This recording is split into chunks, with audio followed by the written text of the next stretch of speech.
کہ یہ لفظ سبحان جو ہے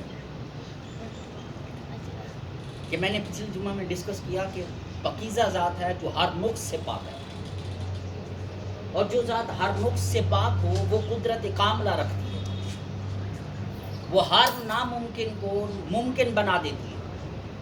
جو ہمارے نزدیک، جو انسان کے نزدیک، انسان کی عقل کے نزدیک، انسان کی طاقت کے نزدیک جو کام ناممکن ہو وہ خدا کی قدرت سے ہو جاتا ہے۔ اب آسمان پر انسان کی پاور نہیں چلتی، زمین کی تہہ میں انسان کی پاور نہیں چلتی، اگر وہ پاور کوئی ہے تو وہ رب کی پاور ہے۔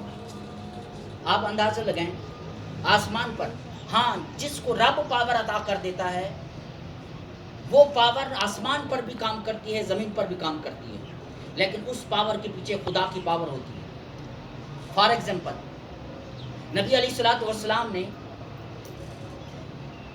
یہاں بات ہماری سیر کی ہو رہی ہے، جس پر ہم یہ اعتراض کرتے ہیں کہ محمد مصطفیٰ صلی اللہ علیہ وسلم جسم کے ساتھ مسجد حرام سے مسجد اقصیٰ تک، مسجد اقصیٰ سے اور ادنا تک، رب کی بارگاہ تک محمد مصطفیٰ کیسے گئے؟ میں کہتا ہوں ایسے گئے۔ اگر محمد مصطفیٰ صلی اللہ علیہ وسلم انگلی کا اشارہ کرتے ہیں، انگلی کے اشارے کے اندر ایک نقطہ نکلتا ہے، وہ نقطہ آسمان پر چاند کے 2 ٹکڑے کر سکتا ہے، تو محمد مصطفیٰ آسمان پر بھی جا سکتے ہیں۔ اگر محمد مصطفیٰ صلی اللہ علیہ وسلم کے ایک انگلی کے اشارے میں، اگر ہم ایک مثال میں اور طریقے سے سمجھاؤں، اگر ہم اسی طرح اشارہ کریں تو کیا ہمارے دروازہ اشارہ کرنے سے جو اشارے سے نقطہ نکلے گا کیا دروازے کے 2 ٹکڑے کر سکتا ہے؟ اگر ہم اپنی پاور سے ہاتھ ماریں تو کیا دروازے کے 2 ٹکڑے ہو سکتے ہیں؟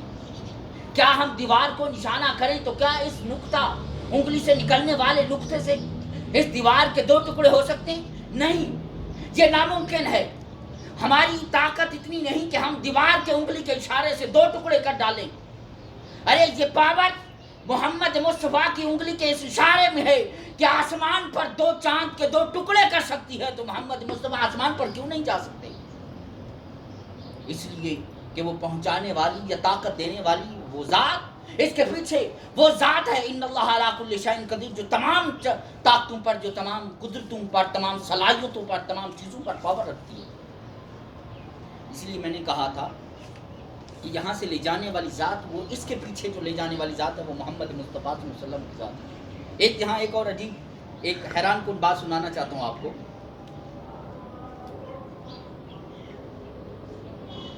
جب کسی کو دعوت دی جاتی ہے یا تو اعلان کر دیا جاتا ہے کہ فلاں آج میلاد شریف کی ہے محفل ہے، یا معراج شریف کی محفل ہے، یا کسی کی شادی کی تقریب ہوتی ہے، یا کسی کوئی ایسا ڈنر ہوتا ہے، کوئی ایسا فنکشن ہوتا ہے جہاں لوگوں کو انوائٹ کیا جاتا ہے، بلایا جاتا ہے۔ انوائٹ کرنے اور بلانے کے مختلف طریقے۔ ایک طریقہ یہ ہے کہ پیغام بھیج دیا جاتا ہے، اس پیغام میں بلایا جاتا ہے کہ آپ فلاں جگہ پر ہماری دعوت ہے، آپ شرکت کریں۔ تو مختلف، اگر کسی کو علم ہوتا ہے یا نہیں ہوتا، پوچھ کے وہ اس جگہ پر پہنچتا ہے۔ یہ ایک نقطہ، یہ ہے ایک پوائنٹ دعوت کا طریقہ۔ دوسرا طریقہ کیا ہوتا ہے؟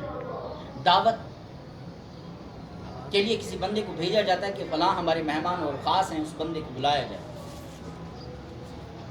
یا دعوت نامہ بھیجا جاتا ہے اس کے عزت و احترام کی خاطر۔ تیسرا نقطہ یہ ہے، دعوت پر بلانے کا طریقہ یہ ہے کہ خود جس کو بلانا ہوتا ہے اس کے پاس چلے جاتے ہیں اور اس کو بلا کے اپنی دعوت میں شرکت کے لیے بلایا جاتا ہے اور اس کو لے آتے ہیں۔ مختلف طاقت کے اعتبار سے، مختلف عہدے کے اعتبار سے وہ دعوت نامے کا طریقہ یا اعزاز بھی مختلف ہوتا ہے۔ اگر باہر سے کوئی وزیر اعظم آتا ہے، کوئی صدر آتا ہے، تو اس کو انوائٹ کرنے کے کیسے ہیں؟ پروٹوکول، گاڑیاں جاتی ہیں، سربراہان جاتے ہیں اور اس کو ریسیو کرتے ہیں۔ یہ مختلف طریقے سے۔ اگر کوئی عام چھوٹی تقریب ہے تو اس کے اعتبار سے اس کی تقریب میں اعزاز اور حوصلہ افزائی کی جاتی ہے۔ آپ نے بعض اوقات دیکھا ہوگا پتیاں بچھائی جاتی ہیں، قلینیں بچھائی جاتی ہیں، آنے والے کا استقبال اس قلین پر ریڈ قلین بچھائی جاتی ہے۔